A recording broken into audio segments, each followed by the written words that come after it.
नमस्कार. Asian news चॅनलमध्ये आपले स्वागत आहे. क्रांतीवीर महात्मा ज्योतिबा फुले यांच्या जयंतीच्या निमित्ताने नाशिक येथील महात्मा फुले विकास मंडळातर्फे शेतकऱ्यांसाठी कृषी मेळाव्याचे आयोजन करण्यात आले होते. पिंपळनेर येथे आयोजित या कृषी मेळाव्यासाठी उत्तर महाराष्ट्रातून हजारो शेतकरी उपस्थित होते. या कार्यक्रमासाठी प्रमुख अतिथी म्हणून सह्याद्री फार्मचे व्यवस्थापकीय संचालक आणि उद्योजक विलास शिंदे यांच्यासोबतच वेगवेगळ्या क्षेत्रातील मान्यवर उपस्थित होते. या कार्यक्रमाच्या निमित्ताने वेगवेगळ्या स्टॉलचेही या ठिकाणी उभारणी करण्यात आलेली होती. या कार्यक्रमासाठी उद्घाटक म्हणून पद्मश्री चैतन्यजी पवार, साक्री तालुक्याचे आमदार मंजुळाताई गावित यांच्यासोबतच साई कृष्णा रिसॉर्टचे संचालक गोविंदरावजी एखंडे, पिंपळनेर नगर परिषदेचे शिवसेना पक्षाचे गटनेते ज्ञानेश्वर एखंडे, हस्ती बँकेचे उपाध्यक्ष डॉक्टर दिलीप चोरडिया, हस्ती बँकेचे शाखा चेअरमन कुंदलमलजी गोगड यांची प्रमुख उपस्थिती होती. ह्या कार्यक्रमाचे प्रास्ताविक मंडळाचे अध्यक्ष वसंत खैरनार यांनी केले. पर्यावरणाचा समतोल राखून शेतकऱ्यांनी नैसर्गिक शेती केली पाहिजे आणि गोधन वाढवले पाहिजे असे यावेळी पद्मश्री चैतन्य पवार यांनी शेतकऱ्यांना सांगितले. शेतकरी बांधवांनी शासनातर्फे राबवण्यात येणाऱ्या वेगवेगळ्या योजना तसेच उपक्रमांचा अधिकाधिक फायदा करून शेती कशी किफायतशीर करता येईल याकडे लक्ष द्यावे असे तालुक्याचे आमदार मंजुळाताई गावित यांनी सांगितले. या कार्यक्रमासाठी तालुका कृषी अधिकारी योगेश सोनवणे यांनी शासनाच्या विविध योजनांची तसेच उपक्रमांची सविस्तर माहिती दिली. या कार्यक्रमाचे उद्घाटक उद्योजक विलास शिंदे यांनी शेतकऱ्यांसाठी येणाऱ्या काळामध्ये आपल्या शेती संदर्भात मानसिकता बदलून पारंपरिक शेतीत न अडकता आधुनिक शेतीकडे वळले पाहिजे, तसेच शासनावर अवलंबून न राहता शेतकऱ्यांनी संघटित होऊन स्वतःचा मार्ग शोधावा असे भावनिक आवाहन विलासजी शिंदे यांनी यावेळी केले. यशवंतराव चव्हाण महाराष्ट्र मुक्त विद्यापीठाचे कृषी विज्ञान केंद्राचे मंगेश विहारे यांनी नैसर्गिक शेती करताना जीवामृत आणि बीजामृत या संदर्भात तसेच सेंद्रिय आणि जीवाणू खतांसंदर्भात माहिती दिली. कृषी तज्ज्ञ डॉक्टर साहेबराव क्षीरसागर यांनी आर्थिक पुरवठा आणि शेतीपूरक उद्योगांची माहिती दिली.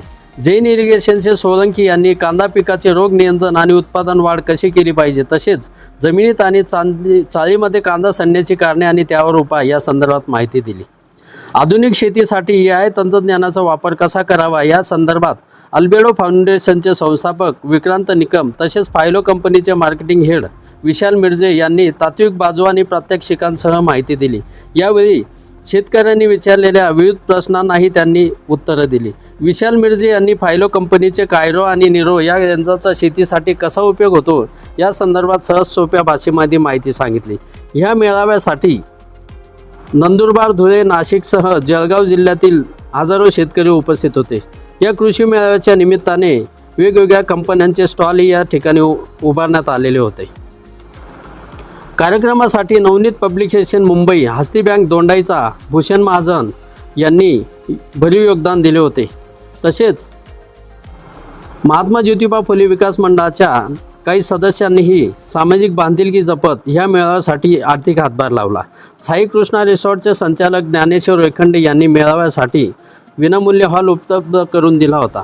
कार्यक्रम अतिशय नियोजनबद्ध पद्धतीने पुढे नेण्यात आला. कार्यक्रमाच्या प्रारंभी नोंदणी झाल्यानंतर प्रत्येकाला बॅच आणि किटचे वाटप करण्यात आले होते. या कार्यक्रमाप्रसंगी नवनिर्वाचित नगरसेवक, कृषीभूषण पुरस्कार प्राप्त शेतकरी, सरपंच, उपसरपंच तसेच सामाजिक कार्यामध्ये योगदान देणाऱ्या समाज घटकांचा सत्कार करण्यात आला. कार्यक्रम यशस्वी करण्यासाठी महात्मा फुले विकास मंडळाचे अध्यक्ष वसंत खैरनार, उपाध्यक्ष शामराव मानकर, सचिव श्रीराम जाधव, सहसचिव प्रदीप वाघ, कोषाध्यक्ष भरत साळवे, प्रकल्प संयोजक राजेंद्र शिरवाडकर, सहप्रकल्प संयोजक कैलास सोनवणे तसेच मंडळाचे संचालक, स्वीकृत संचालक आणि सल्लागार मंडळ यांनी परिश्रम घेतले. या कार्यक्रमाचे सूत्रसंचालन अनिता घरटे यांनी केले. एशियन न्यूजसाठी प्रतिनिधी सुभाष जगताप साखरे. धन्यवाद.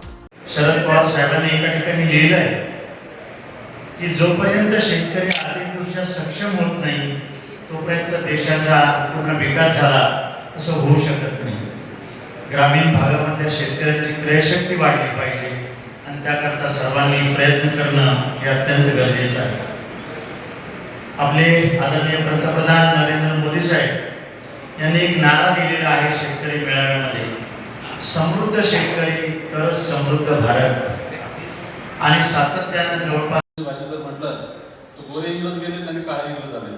म्हणजे ती शोषणाची जी काही व्यवस्था आहे शेतीमालाची किंवा कच्च्या मालाचं ग्रामीण भागातल्या ते शोषण करून ते शहराच्या उद्योग व्यवसायासाठी किंवा इतर ज्या काही सगळ्या मॅन्युफॅक्चरिंग सर्व्हिस इंडस्ट्री आहेत ते त्यासाठी कशा प्रकारे शेतकऱ्यांना वापरलं जाईल, शेतीला कसं वापरलं जाईल, आणि त्यातून जे काही घडत गेलंय म्हणजे एकीकडे आपण जर बघतो देशामध्ये साधारण 1947ला जेव्हा देश स्वतंत्र झाला तेव्हा साधारण पूर्ण शेती भारताच्या अर्थव्यवस्थेमध्ये 80% ही शेतीचा वाटा होता. आज शेतीचा वाटा किती राहिलाय?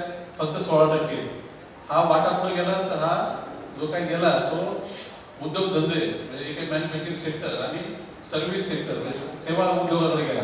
आणि त्यामध्ये जे काही घडलं त्या मधल्या काळामध्ये साधारण आता 75-78 वर्षाचा काळ झालाय देश स्वतंत्र होऊन.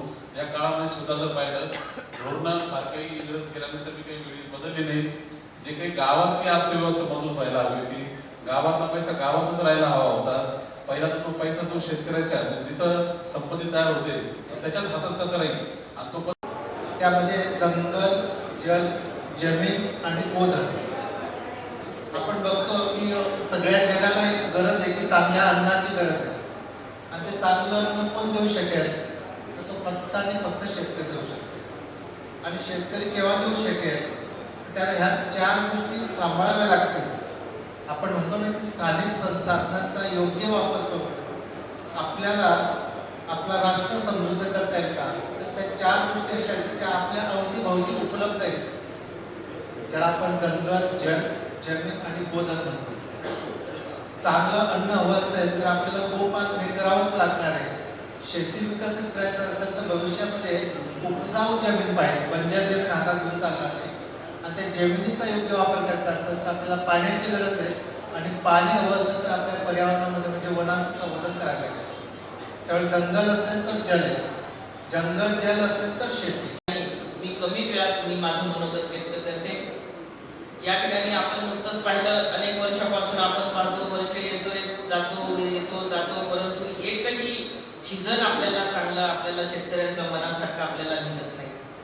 म्हणून आपल्याला याच्यातून काय मार्ग करायचं, शेतकऱ्यांसाठी शासनाच्या, केंद्र शासनाच्या, राज्य शासनाच्या अनेक योजना आहेत.